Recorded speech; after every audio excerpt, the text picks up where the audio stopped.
पुणी भारत फेरिबे कि पलातक विजय माल्या 9,000 कोटी अधिक ऋण अपचय और मनी लॉन्ड्रिंग अभियोग निज विषय सफेई दे भारतर विचारधारा को सीधा निशाना। मु ऋण फेरइबा चाहूली किंतु मो संपत्ति को जबत करा जायछि।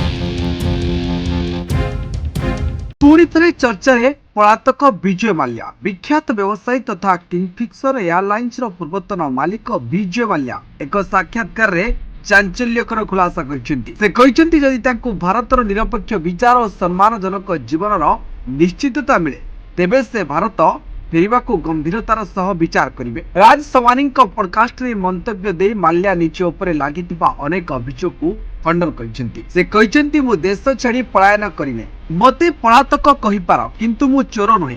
से आहुरी दाबी करछन्ती जे किंगफिशर एयरलाइंस ऋण प्राय 6,203 कोटी टंका थिला किंतु बैंक गुड़िक चाहत जाइथिबा संपत्ति 14,100 कोटी टंका जबत करि सेछन्ती। से प्रश्न उठाई कहछन्ती जदि मो ऋण परिशोध करिबाकू चाहूतिली तेबे मते काहेकि चोर कुआ जाउची। माल्या अभियोग करछन्ती जे एक षडयंत्र अधीन रे तांकू चोर और आर्थिक अपराधी भाबे चित्रण करा जायछि। से कहछन्ती जो माने मते आर्थिक अपराधी और पलातक कहछन्ती से माने मोठारु बड़ अपराधी।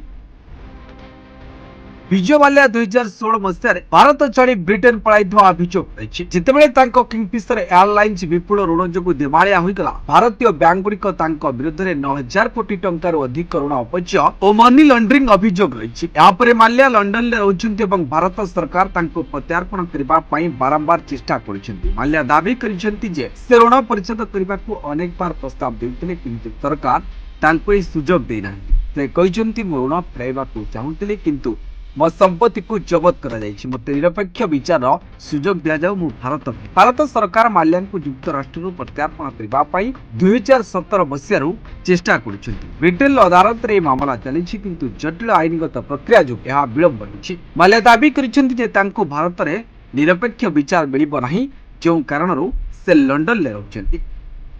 Bureau report news 95